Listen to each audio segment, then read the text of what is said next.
देखिए, गुप्त नवरात्रि कुछ होती है, ये समझना भी कुछ लोगों के लिए कठिन है। तो गुप्त नवरात्र की अष्टमी का महात्म्य जो है, ये निश्चित तौर पर जो हमेशा से सनातन का विरोध करने वाले लोग हैं उनकी समझ में आना अत्यंत दुष्कर है। फिर भी दीपक जी, निश्चित तौर पर आपने जो कुंभ में आदरणीय प्रधानमंत्री जी के स्नान का सत्य पहलू है उसको उद्घाटित किया, इसके लिए आपका अभिनंदन। मुद्दे की बात है कि श्रीमान भाटी जी सामाजिक ताने बाने की बात कर रहे थे। भाटी जी सामाजिक ताना बाना तब बिगड़ता है जब एक प्रधानमंत्री के कार्यकाल में 15 लाख हिंदुओं का नरसंहार हो जाता है, 10,000 मराठियों का नरसंहार हो जाता है, एक प्रधानमंत्री के कार्यकाल में 10,000 सिखों का नरसंहार हो जाता है। ताना बाना तब बिगड़ता है जब कोई ऐसा साल नहीं बीतता था कि कहीं हिंदू मुस्लिम दंगे ना हो जाएं और हिंदुओं का बमकांड में अल्लाह अकबर का नारा लगाकर हत्याएं न कर दी जाएं। आप सामाजिक ताने बाने की बात करते हैं, किस तरह से ट्रिपल तलाक से मुक्ति दिलाने का काम मुस्लिम महिलाओं को किया गया। आदरणीय प्रधानमंत्री जी के आज के भाषण में इसका भी उल्लेख था। और किस तरह से आप लंबे समय से ओबीसी आयोग की बात करते थे, आदरणीय मुलायम सिंह यादव जी भी बात करते थे, लेकिन ओबीसी आयोग को संवैधानिक दर्जा देने का काम आदरणीय प्रधानमंत्री नरेंद्र मोदी जी के कार्यकाल में हुआ। इसलिए आदरणीय मुलायम सिंह यादव जी 2019 में कह रहे थे कि मोदी जी को फिर से प्रधानमंत्री बनना चाहिए, याद कीजिए। और आप सामाजिक ताने बाने की सिर्फ एक उदाहरण आज प्रधानमंत्री जी ने दिया, सिर्फ मेडिकल क्षेत्र में किस तरह से एससी बच्चों की सीटों की संख्या बढ़ी है, किस तरह से एसटी छात्रों की सीटों की संख्या बढ़ी है, किस तरह से ओबीसी छात्रों की सीटों की संख्या बढ़ी है।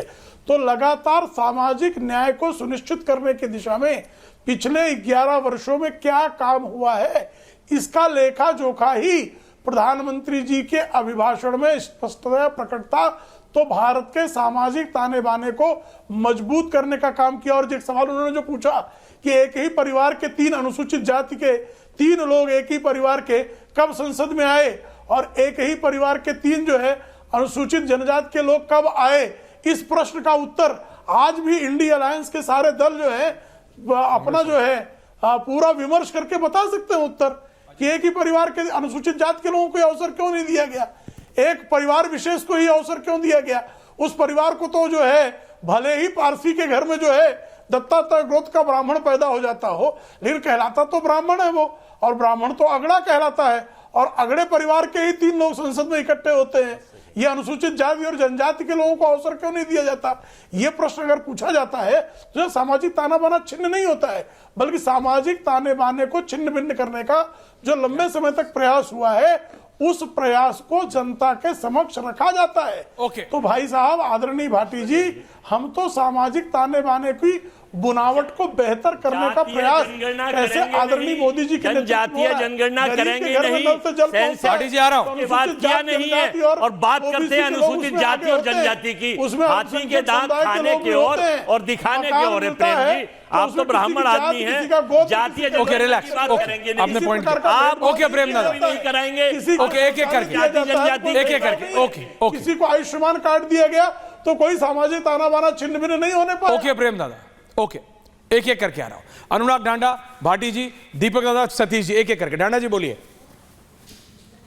ढांडा जी। भाटी जी आ रहा हूं। सॉरी 10 सेकंड मुझे दे दें। देखिए, मैं तो सिर्फ इतना 30 सेकंड दूंगा, आ रहा हूं। मैं तो इतना ही कहना चाहता हूं कि देखो, कुंभ में जाने में कोई बुराई नहीं है, कुंभ में तो सबको जाना चाहिए, सबकी आस्था का प्रश्न है।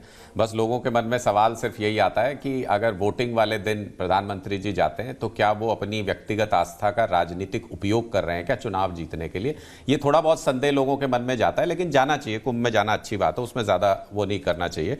दूसरी बात कि आज जिस तरीके से प्रधानमंत्री बोल रहे थे और जिस तरीके से लगातार पिछले कुछ दिनों से जो भाषा है प्रधानमंत्री की, वो ये साफ दिखाती है। अभी बच्चों से बात कर रहे थे ना स्कूलों के बारे में, स्कूलों तक तो हम इनको ले आए हैं, ये बात तो कम से कम मानिए। रेवड़ी की भी बात अब ये करने लगे हैं आम आदमी पार्टी से सीख के।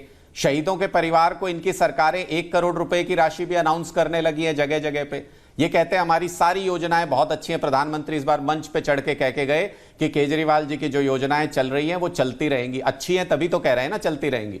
तो इसका मतलब बहुत सारी चीजें उन्होंने हमसे सीखी भी हैं, स्वीकार भी की हैं। हमारा पर्पस राजनीति में इतना ही था कि हम जो राजनीति करें उससे सीख के दूसरी पार्टियां भी राजनीति करें। लेकिन दिल्ली के अंदर जो इन्होंने अपना इंजन रिवर्स डायरेक्शन में चला रखा है, जब ये कहते हैं ना डबल इंजन की सरकार दे दो, तो लोगों को समझ में आता है कि भाई पहले ही तुम्हारा इंजन रिवर्स में चल रहा है, दिल्ली को कुचलने के लिए चल रहा है, अगर डबल इंजन लगा देंगे तो दिल्ली को बर्बाद ही कर दोगे।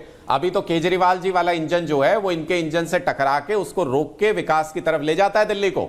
डबल इंजन की सरकार आएगी तो सब कुछ खत्म कर देंगे। ये जो 25,000 की बचत हर महीने केजरीवाल जी कराते हैं, इसको भी नष्ट कर देंगे, इसको भी खत्म कर देंगे बीजेपी के लोग। ये दिल्ली के लोगों को समझ में आ रहा है। ओके, भाटी जी, चुपचाप जाके इनकी गुंडागर्दी का जवाब चुपचाप बटन दबा के देंगे। वहां पे कोई नहीं देख रहा होता, पता लग जाएगा ढांडा जी, बिल्कुल कोई नहीं देख रहा होता, पता लग जाता है। और ये जनता को पता है, टेंशन मत लीजिए। भाटी जी जवाब देंगे।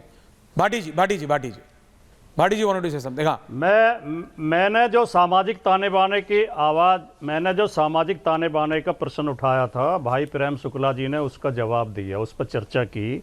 हमारे भाई प्रेम शुक्ला जी बहुत उच्च शिक्षित व्यक्ति हैं, पत्रकार रहे हैं, प्रांजल भाषा का प्रयोग करते हैं, शब्द सौष्ठव बहुत अच्छा है, भारी भरकम शब्दों का प्रयोग करते हैं।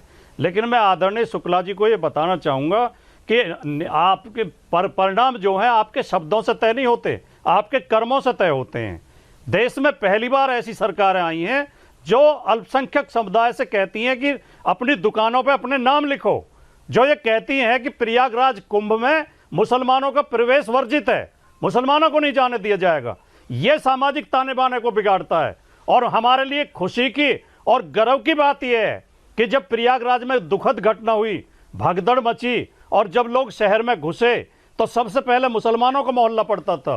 वहाँ मुस्लिम भाइयों ने अपने घरों के दरवाजे खोल दिए, उन लोगों की सेवा की, भूखों को खाना खिलाया, जिनके पास कपड़े नहीं थे कपड़े दिए, जिन्हें शौच आदि जाना था उनके लिए अपने शौचालय खोल दिए, कपड़े, उन्हें सब हर तरह से सेवा की। ये देश का ताना बाना है प्रेम शुक्ला जी, जो देश के नागरिकों की वजह से बना हुआ है। और आपकी सरकारें उसे लगातार नष्ट करने में लगी हुई हैं। पहली बार देश का प्रधानमंत्री भेदभाव वाली भाषा बोलता है और लोगों को भड़काता है, क्या डराता है उन्हें। अब बहुसंख्यक समाज को अल्पसंख्यक समाज से डराता है, 100 करोड़ हिंदुओं को 1520 करोड़ मुसलमानों से डराता है। पहली बार ऐसा प्रधानमंत्री देश ने देखा है। इससे सामाजिक काउंटर। ओके भाटी जी, आप प्रेम शुक्ला जी, व्यवहार को दीपक दादा आ रहा हूं, सतीश जी आ रहा हूं, गेट एवरीवन ऑन। कुछ रिजल्ट निकलने वाला। ओके भाटी जी, प्रेम शुक्ला जी, क्विक काउंटर। देखिए, पहली बात तो कुंभ में मुसलमानों को प्रवेश नहीं है। तो श्रीमान राजकुमार भाटी जी, आपकी जानकारी के लिए, मेरे भतीजे जैसे एक लड़का है ताहिर शेख, वो स्वयं जो है वहां नहा कर आया और उसका वीडियो बहुत वायरल हुआ है। शाजिया इल्मी भारतीय जनता पार्टी की राष्ट्रीय प्रवक्ता है और वो कुंभ में स्नान करके आई और तमाम उनको महामंडलेश्वरों ने भी आशीर्वाद प्रदान किए। जहां तक बात है, भाई गुमास्ता एक्ट कोई आज नहीं बना, भारतीय जनता पार्टी कार्यकाल में नहीं बना।